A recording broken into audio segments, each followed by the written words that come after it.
Hello, everyone. My name is Avi. As you can see, I work for Shopify. In the last probably 10 years, I've worked across a variety of businesses that help small businesses, from helping them get capital to helping e-commerce merchants sell more, and also founded my own startup in the hospitality industry to help restaurants. And there's some understandings that I kind of developed throughout the years, and I want to share them with you. One of them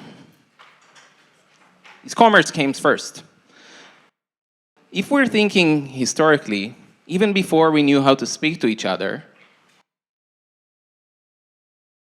the only way that we could exist and grow and prosper is by exchanging things. Imagine that I got a piece of food, I'm going to offer it to you and get protection in return.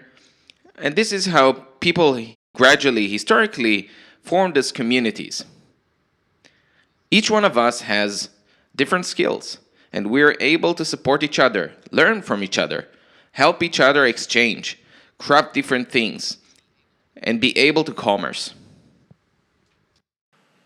After commerce, there came language.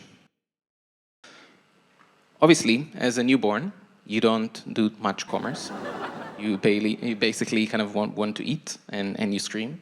And you start needing to express yourself so your parents will understand you or the tribe will understand you. But later on, let's say commerce is more for adults. And I want to ask you all a question. Have you sold anything in your life? And I have a show of hands. Who sold anything in their life? Great. Let me ask some questions. What did you sell? Second-hand clothes. What did you sell? T-shirts. Okay. Who else was? What did you sell? I guess myself as a professional. Great. That's important. That's really, really important. All of these experiences are selling, and they're super critical to us. And if you think about it, these are quite deeply disturbing experiences. You're going through a lot of emotions. So in some cases, selling secondhand clothes, you're selling something that you haven't manufactured, but you wore it, you bought it, you probably like it as well, and you kind of want to pass it to someone else, pass something that you love, something that has some sentimental feeling for you. When you're selling yourself, well, that's tough. When you're selling your work as a designer, that's also quite tough. Let's, for a second, just like imagine that you sold something on eBay, right? Imagine that you had this phone, old phone, you bought a new phone, now you want to sell it. Great, so you take a few pictures. Even me as a professional, quite worried that the pictures are not exactly what there is. I see like a glimpse of dust. It's very hard being a designer in life because everything that you create, it becomes like needs to be super detail oriented, and people might judge me on the output. And so you go to eBay, you upload it, they ask you for some description. Oh my God, description, I don't know how to describe this thing. Okay, great, there is some auto-generated description that I can copy from another product. I'm not even going to read it. Let's hope it's fine. And then I need to decide on a price. Okay, now I need to think, what price do I want to get for this old phone? Probably doesn't have much sentimental, unlike secondhand clothes. What price do I want to get? So I choose a price. I kind of set the kind of like buy it now price as something that I'm happy to live with, and I put it on an auction, and it has to be like 24 hours or 3 days or 7 days, whatever it is. Lots of anxiety. Have I sold it? How much am I getting for it? At that point of time, when you start seeing bids coming over, very emotional time, you start worrying about like, oh, is it gonna worth it? Or am I really gonna be happy with 200 pounds? Oh, I don't know. And then you sell it, great. Happy or not happy, now you need to go to the post office, put it in a box, ship it, and then you have another series of worries. Now you're worried, oh, I'm not gonna pay for like tracking because that's quite annoying and it will eat from my margins at the end. but I want to know if that thing has arrived. And most of all, I want to make sure that whoever got it will not return it. I don't want any returns. I don't want to deal with this thing. I wrote in eBay, I don't want any returns. Think of this emotional roller coaster. And this is the world of merchants or restaurant owners or anyone who runs like a small business on a daily basis.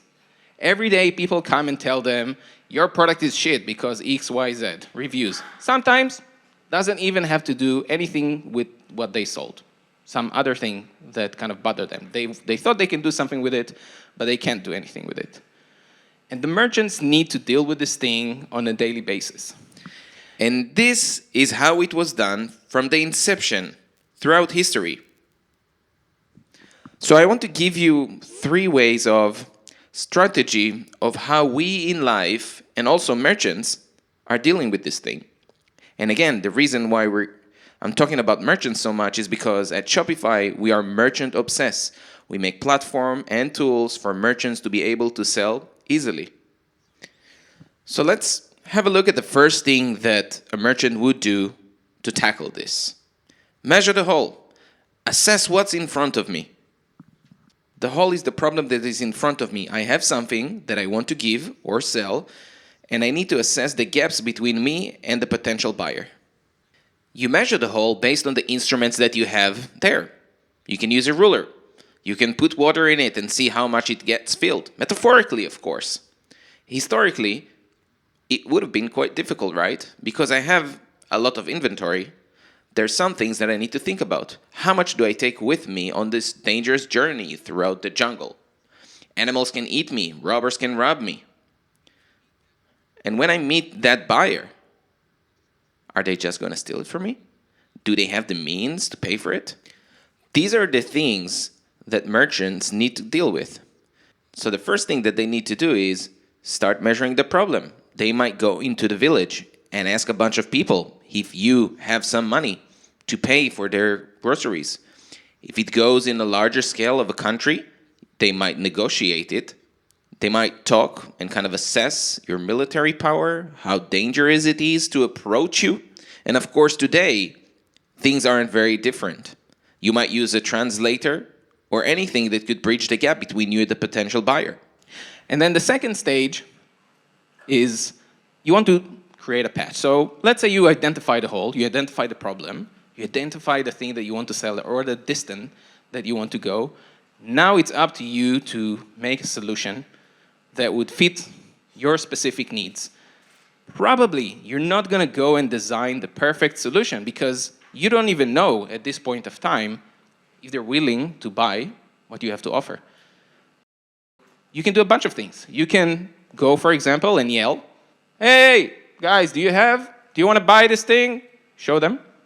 What is yelling? Yelling today is going on TikTok, going on social media, making an ad without a specific target audience. You can throw a rope, or maybe throw in a sample, give a free deal, let's say if it's like digital or kind of online commerce type of thing. You can build a bridge. All these things require different levels of effort, and you as a merchant needs to decide what kind of effort am I willing to do to bridge, to patch this area of the hole. Then the next step and the final step, let's imagine that you've decided on your specific strategy, how you're going to get to the other side, how you're going to meet the buyer. It's either you're going to make a store, or you're going to yell, or you're going to make a bridge, etc. Now, what you need to find out is the value. You decided that you want to sell it. Now you know what they have. Today is relatively easy. Everyone has money. But some people might want to buy from you, let's say, with crypto. Do you accept crypto? Is it volatile? Is the value fluctuation worth it? Do you have a place to keep it? Value is something very slippery, and it goes both ways. It's how much do I want to charge for this thing that I'm selling? And how much am I willing to invest in selling that thing? I got to the buyer, but now there is a discussion, like in any kind of human connection. You're talking to the other person, trying to figure out how much are they willing to pay for this thing. And you do that quite a lot. That's why we talk to users. But users behave depending on the habitat, depending on the place, depending if they come together as a group, if I'm a B2B, for example, merchant, if someone buys in bulk, what are they planning to do with it? Sometimes I have some ethical reasoning for myself why I don't want a specific party to buy some stuff. The USR, for example, don't want to buy some stuff from Chinese companies nowadays.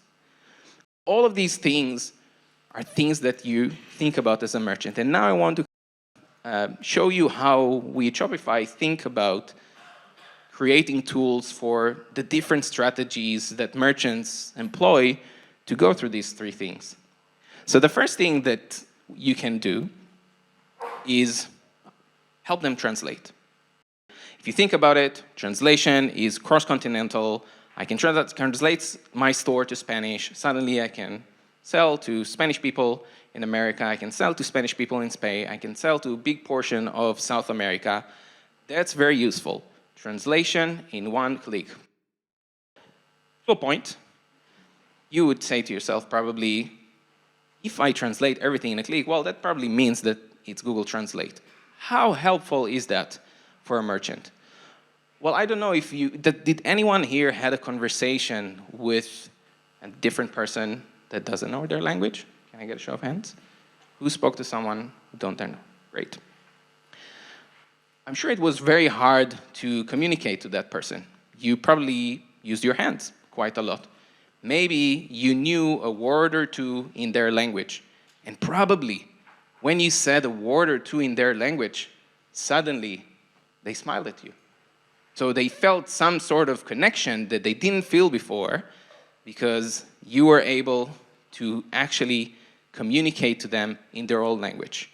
Now that doesn't work perfectly. This reality doesn't work perfectly in the online world, but we have definitely seen that when you translate the store, even if it's just auto-translate, you can increase conversion on the store by a lot. Sorry, I can't tell exactly how much percentage, but I can tell you that it's by a lot, and it's really, really meaningful for merchants. So they do that. But also, as we talked before, measuring the whole, doing the patch, this is just the first patch in trying to communicate with the other side. Tomorrow, if I see that it's working for my store in that specific market, I'll just capitalize on that. Bring a personal or a professional translator that will build on top of that and improve that. I might get some feedback from people in that market, so I might tweak that. But it's a great first step that Shopify at the moment is giving merchants exactly to solve that initial problem of communication and connection. And you can imagine that it can create trust, but can also in some capacity can erode trust. For example, as a native speaker, we are geared to notice differences in patterns, and we know when it's translated versus written for. And this is just the first step.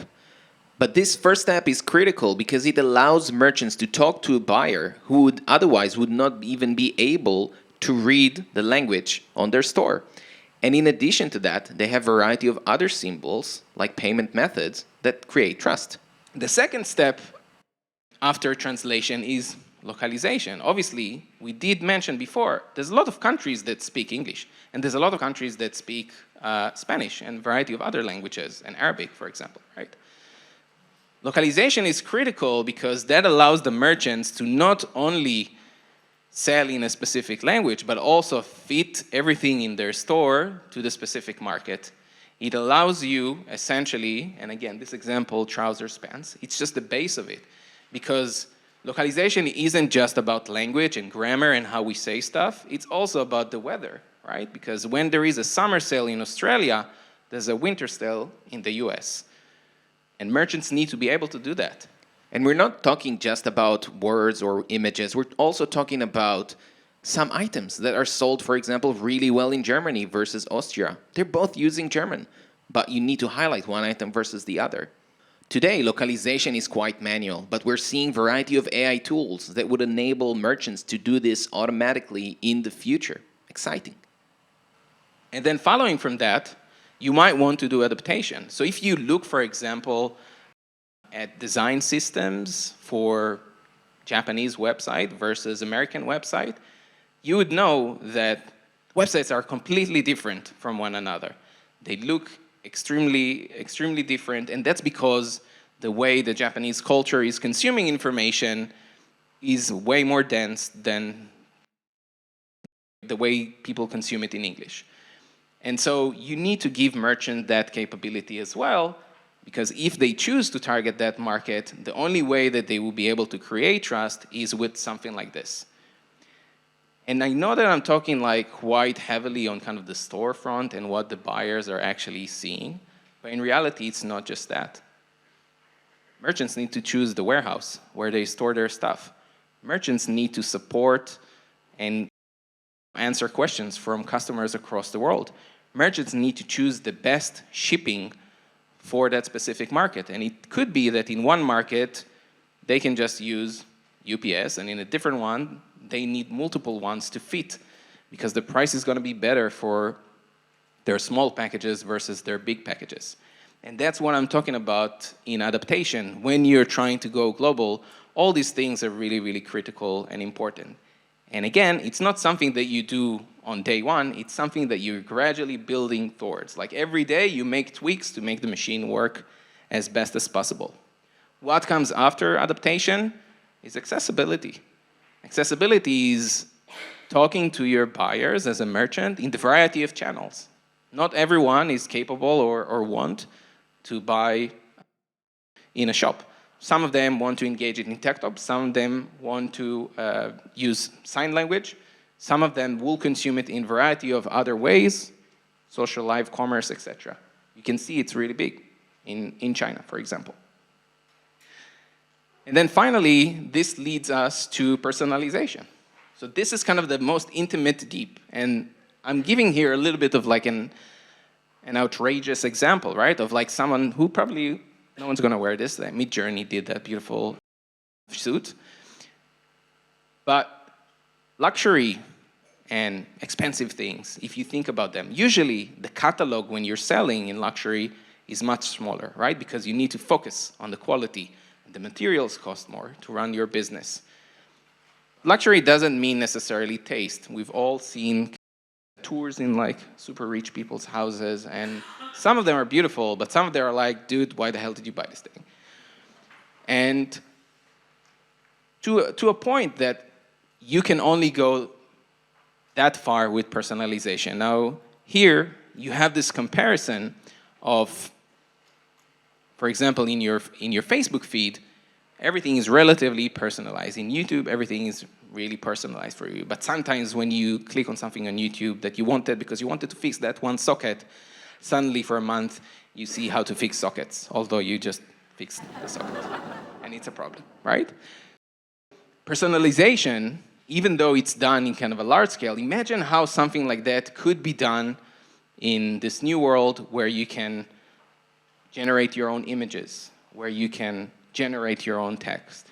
At the end, as a merchant, as we've just established from like just this room, asking a few people, some of them are super crafty and they created something really beautiful that they want to sell, but some of them are just importing stuff from a country and want to resell it, and some of them do bespoke things depending on what's happening in the world, like Shane. Some of them do drop shipping, which basically means I have like a bunch of cups of coffee that I've designed, only print it if someone buys it. So in a dystopian future, you can imagine a merchant who creates a store with AI that generates AI-based products based on trends on the internet and is selling it in a localized, personalized, translated store with your favorite influencers that meet you in your favorite feed. But we're not there yet. So in a nutshell, what I'm trying to tell you is that everything in life is kind of like that, right? Everything is, we need to go and try to measure the whole, try to look at the problem that we're trying to solve, and gradually try to evolve and grow and improve upon that. And I want to share with you a personal selling experience that I had when I was a startup founder, and I went and kind of pitched to VCs. It was very, very scary. And I wrote a quick song about it that I want to execute for you. So it goes like this. London streets, Oxford creeps, followed heels, breathes, headphone feels, popping ears. Pubs with guts on the floor, expensive wheels, rocks in blocks in Savile Row. We're going into reception, jammed connection. Muzzled 4G, elevator, top floor tension. Glass house on roof doors. On drops of people, she slides across. Black, it's all black around her white. My 3D track disrupted by her backlight. It burns around the silhouette. We walk, we go into the room. The door is locked. I stay in the bar bed. Then I'm going to the pitch.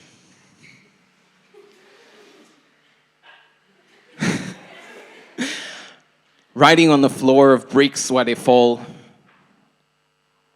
Alice, like Alice driving, having a drink. 1 second. Too nervous. I haven't executed it. Okay. Running on a bridge of worlds while you shrink, full sync, gunning like Alex, riding a drink, spray of words I blink, narrating while I'm dating, a bay of noise, statistical rejecting. Positive thoughts, deflecting questions, laxative suggestions, a bay of obsession. Numbers are bumpers, too high making noise, wondering can my answers change the ploy? But then the sun sets and the bets are off, and all the fun facts distracts the worth. Now it's talking about coffee toffee at some point, principles of being proxy disjoint. I bow, ciao, performance is over. I take it slower on the way back. Guts are dry, the floor no longer sober. This wound will scar. I'll crack. Thank you, everyone.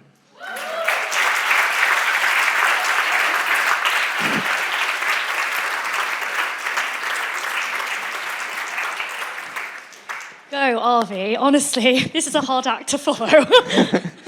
I mean, you know, it's 4:30. Natoli, actually. Another big round of applause. I thought that was exceptional and bloody brave.